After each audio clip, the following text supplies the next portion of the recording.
ladies and gentlemen. I had no idea that carrots and potatoes got washed. I didn't know how they got cleaned, but I've learned now, Bruce. Thank you very much for bringing me up to speed. Whenever I got carrots and potatoes, I washed them myself before I put them in the pot. So, but that was very interesting to see that this is happening by itself, or maybe it's just me. My presentation today isn't probably going to be nearly as exciting as washing carrots and potatoes, but I'm dealing with livestock. Cattle. I've been doing this business for 10 years. I rep for a company in Saskatchewan called Kellen Solar. Previous to that, I was a farm equipment dealer for 33 years. Is that better now? For 33 years selling dairy farm equipment. Why do I keep pressing this button? Oh, is it? I don't want it to do that. Can I just hold one and just hold it on there?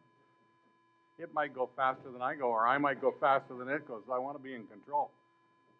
One of the things that's making my business and our business in watering and water management a lot more critical, I think, is the land use changes that are going on in the agricultural community.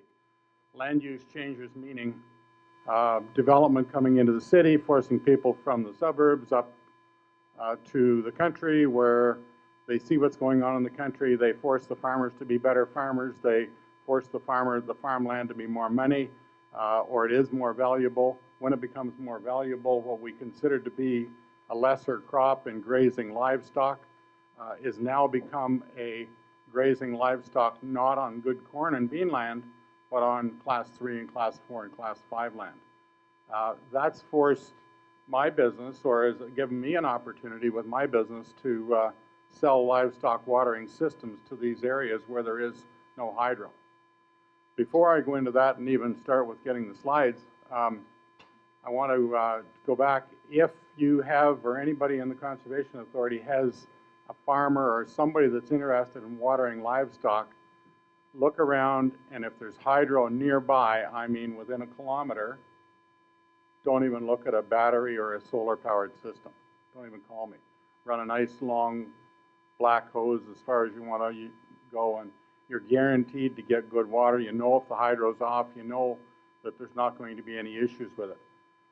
Solar-powered water systems are a management tool that you can use if you need to. If you don't need to use them, use Ontario Hydro. It's just another job you don't have to do. The other thing that's forcing that's giving us more opportunity is the grass-fed beef market. A lot of people are advertising and selling grass-fed beef, producing grass-fed beef, and my kids' age people are preferring to buy from a farmer that they know, that they can go and associate with. Turn it back. Sure. Didn't move. Well, maybe. What's that? I can just nod. How's that? You want to get a chair there? I'll just go back to. So there's a number of things driving this whole water community, I believe, and that's the people that are 30, 40-year-old people are a lot more informed than we were when we were that age, and they're buying from people that they want to buy from, and they can associate with being healthy, and the animals are happy, and the animals are content. And those people are going to drive the market financially. They're going to pay more per pound for animals. They're going to pay for better quality beef. Just try that. Oh, I see. There you had it right. Is that what you mean? Oh, there you go. Okay, I'm going to slip through these slides. That is Palm Springs, California. We were there last winter. That is a lake bottom, and it's absolutely amazing what's happened. And it was mentioned earlier today in the California, the river valleys and the lake bottoms and so on that are absolutely without water. And I'm really, really happy to be associated with a bunch of people that are concerned about water and water quality, because that is going to keep us in the loop of supplying good quality beef and livestock to the community that are going to need it. Some of the issues that come in, I'll cover off. Winter, watering, a number of animals. A lot of people leave their animals outside all winter in a protected area. They put up shelters and keep them outside. That's another avenue which we can accommodate, and I'll go through that in my slides as far as supplying water for livestock. This is probably the simplest system that I've ever seen. That is an artesian well right there. And we found that pipe along a creek, and it was right beside the creek, and the cattle were walking into the creek, and it was just, they were making a heck of a mess of it. The farmer went and built that trough, which is about 10 inches deep, 10 feet long, and 5 foot wide. And the water flows. We stuck in that cedar post that was the artesian well. The water was just flowing out of it all year round. The farmer put a 2-inch PVC or ABS elbow into there, brought it over into the trough that he built, and it flows out across to the other side. Fresh, clean water, easy to get to, good footing for the animals to stand on, and they did not walk into the creek, and so the creek reforested itself. It's all back up nice now. It's just a beautiful area in there now, and that's all that had to be done. So don't look too hard at trying to make a water system very good for cattle to use or very easy for them to use. There are very easy corrections to some of these problems depending on what the environment is. Those cattle are actually grazed on that, or finished on that pasture that I just went past there. That's the trough that's running out of the. This is a situation where I went to. You have a question? Yes. It just ran out. It just ran out the back side of the trough. No. It was just, we put, this is all gravel, like cinders. We just, because it hardens up nice, just made a little path across there. It goes right back down into the creek. Cattle didn't bother it at all.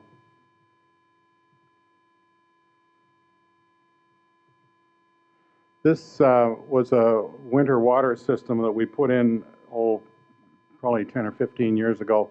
The cattle were actually, this is a strong cedar bush, and there was all kinds of springs coming up all over the place, and it was on a bit of a knoll, beautiful spot, and the springs ran down into the Scugog River. Well, in the wintertime, the cattle beast had to put his head right into that hole to get a drink, and sometimes the hole would get pretty narrow, and sometimes they'd get not really nice clean water. And the best food we've got for these animals to grow a really good animal and to grow a really good calf is fresh, clean water. If we let them walk into a pond or let them go into something that is contaminated, or they're not drinking good clean water, then they won't do nearly as well. So we put in what's called a winter watering system at this farm, and it's been working very well. I'm just going to cover off a number of other alternative watering systems that are very energy efficient. This is a water bowl that would sit on a concrete stand, and what I'm showing here is the pipe needs to come in under the frost level so it won't freeze during the winter. And the second thing, in order to keep the water bowl from freezing, there's a couple things you can do. One is you can plug in a huge heater, which will be a 1,500 watt heater that'll use more power than 1,500 watt light bulbs, or you can use the ground source heat. That is an earth tube. It's about 5 feet long, or there's different sections of them. There's 2.5 foot and 5 foot sections. That's an earth tube, and if you put that in the ground underneath the water bowl, the ground that's frozen down here, that warm air from the ground will come up through that tube and will actually keep the water bowl from freezing. There's a restriction to that. If there's not very many animals on it and they don't use it very often, then it might freeze. The valve might freeze up. So you can put a small heater in there or whatever if you've got hydro to it. This particular case, if you've got more than 20 head of animals on there, whether they're stockers or whether they're cows and calves, that should not freeze unless it's not protected from the wind and you haven't done some management stuff to make sure that it won't freeze. Primarily, this is what I do. This is on a pasture up north of Lindsay. This is a community pasture. They have about 1,200 head of animals there. This was a pond that the animals would walk into during the summer. This is only for summer watering. The animals would walk into this in the summertime, and by this time of year and into November, well, they take them off about the middle or end of November, but it will be getting down now, so it would just be a muddy mess, and they'd go in there and sink up to their knees and get a drink of stinky water. So they've gone to a number of these different K1 water systems. There's a floating pump down here that goes onto the top of the pond. The pond is fenced off, so the animals can't go into the pond, and the water is pumped up into this trough. And there's a switch in the trough that when the trough gets full, the switch will shut off. The switch will shut off the pump. I don't know if you can see. You can't just see it. Yeah, that's the trough. This is another one that's pumping water from a creek. This is a job we did with M&R quite a number of years ago. This is pumping from a spawning bed for trout. Believe it or not, trout and pickerel would spawn down in this rocky little bed, and the farm is really quite old. It's near Cavan, and his great-grandfather had bought the water rights from the neighbor. So the pond was actually on the neighbor's farm, 600 feet away from where he had to water the cattle. They always let them just open the gate and walk down the lane and go into the pond, go into the creek, and they drink water, and away they go back up again. M&R saw this, and sometimes when you're dealing with farmers, they don't always want to take something for free or something for low cost. They think that government people are trying to get into their pockets for some reason. I don't know why, but anyway, there was a pretty good grant available on this through M&R.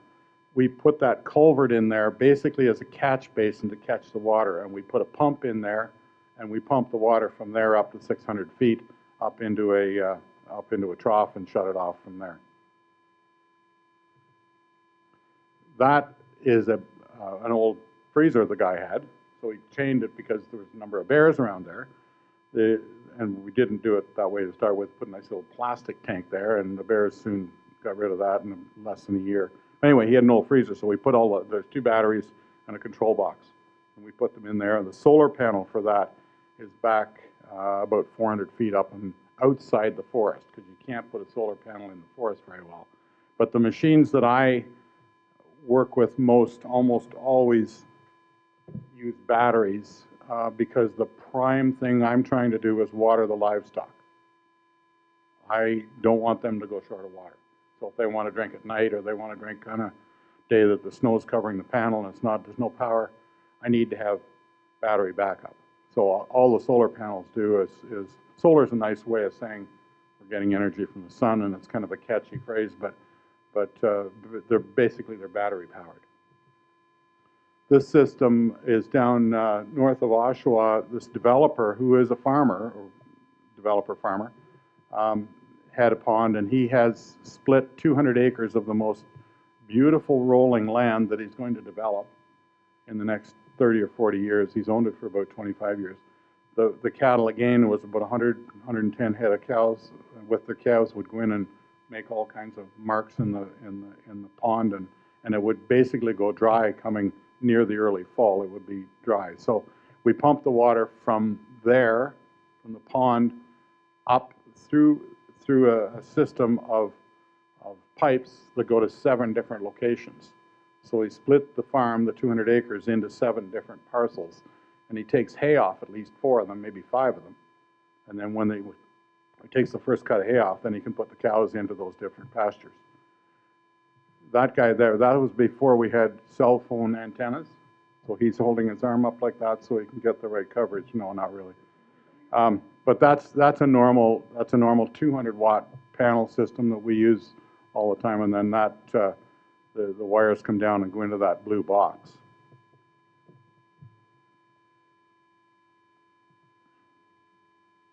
That's a floating K1 on a pump. This is another floating K1 coming out of a creek up north of Kirkfield. there's a bunch of different pumps available. This one here will pump about 12 to 15 gallons a minute, maybe 20 gallons a minute, depends on the elevation of the water and a couple of other things. But some of the other ones, if they're going into a deep well or whatever, the smaller ones will pump down to a gallon or 2 gallons a minute. This is called a nose pump. This is another method of pumping water. The cattle beast goes up, primarily the cows. Cows don't like to use this. Horses don't like it at all. But they push that because there's this trough right there is a little bit lower in the inside section. So they drink that water down to the low spot, then they take their head away and they say, oh, the thing comes back and there's water in there. So they do it again. So that's called a nose pump. And that just sits on some kind of a water source. So it does its own pumping. It's a self-pump. There's controversy as to whether the cattle get as much water as they'd like to get if they walk up to it. You've got to be careful with animals. They want a herd drink in the summertime, yet in the wintertime they'll individually drink. Herd drinking means they all come up and want to drink in 10 minutes. And if that quiet, timid heifer doesn't get a drink because the boss cows are all in line in front of her first, and the boss cows head back to the pasture, that quiet, timid heifer is going to say, oh, do I get a drink or do I go back? I'm going back to the pasture. So she doesn't get as much water if she has to wait than if she could go into a trough and drink it all at once. So there's definitely some pros and cons. These are good for bred heifers, all the same size animals where there's no major boss cows. That's where they're good for. This is a guy that just has a couple of tanks on a wagon, and he took these concrete, it's going to click right there. He took these old wheels and put concrete in the bottom, and that's his water troughs. So he has to go and do that every day or every 2 days. So there's all kinds of alternative water sources.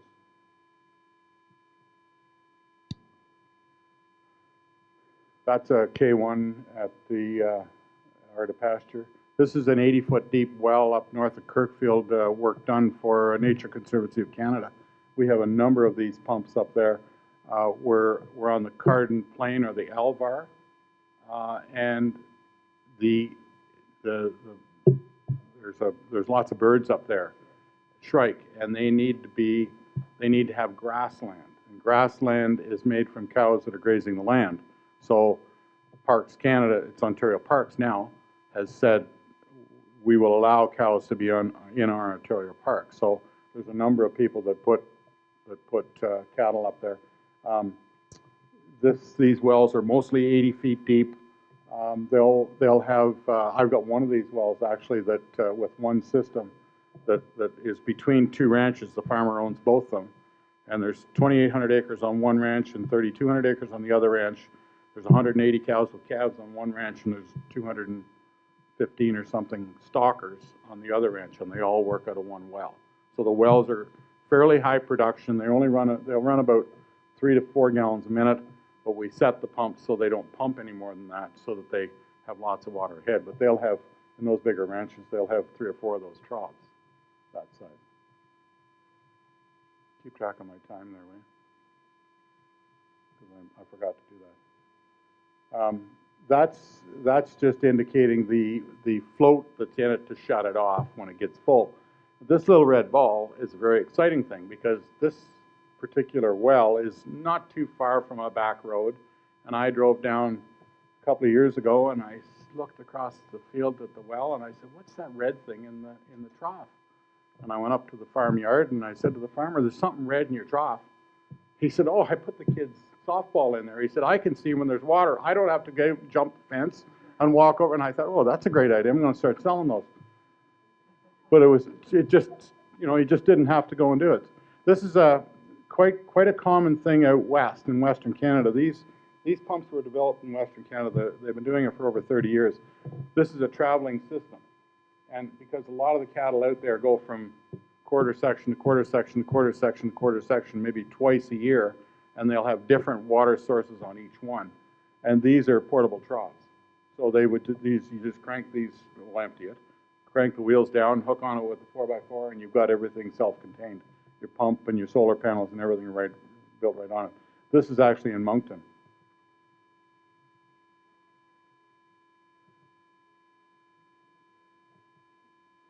This is called a winter watering system. I'll just go ahead one more picture. Yeah, right out there's a little pond. And very often, we'll get a case like this where the person hasn't got hydro, the cattle are in a shelter, they need to water in the wintertime and the summertime as well. What we do there is we install this culvert. This is a culvert that's about 16 feet deep. Dig a hole, put it in the culvert, and on the top of the culvert we put a funnel-shaped manger or a bowl, 24-inch diameter. When the animal walks up in the vicinity of this bowl within 5 feet, the pump starts down below in the bottom of the culvert, pumps the water up, offers them a drink, and when they walk away, it shuts off. That's called a winter watering system. This will work fine up to about 40 head through the summertime. If you get any more than 40 head, I'd prefer you have a trough, because again, they like to herd drink, and you can only drink 4 or 5 at a time there. This is the installation of one not too far from Frank's. That's the culvert that you stand upright in the soil, and then we usually backfill it with and it's got to be beside a pond or a creek or a river or a stream or something. Thanks. And then we take gravel or crushed stone and we sprinkle that out toward the creek, and then the water that's in the creek level comes into to be the same level in the bottom of the culvert. So the culvert and the cattle are up at least 5 to 10 feet higher than what the creek water is, or than what the supply water is. But when the animals want a drink, they're able to get in there and get a drink. So we just go out and get surface water. It's not potable. We make it so that, and we tell them that they should pump it out twice a year. Get a gas pump and pump it out. That's right beside the river, Frank.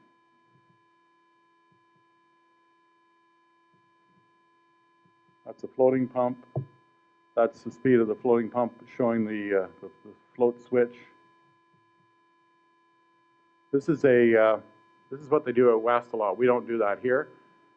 Wintertime, insulated trough, lots of animals on it, and they pump it into that by a well, and they pump it into that with a submersible pump up into the trough, and they drill a hole down here about 7 feet or 6 or 7 feet below the surface, so the water doesn't stay in that pipe.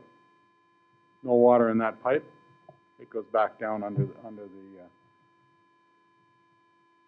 frost level. Any questions? That's about all I have to say.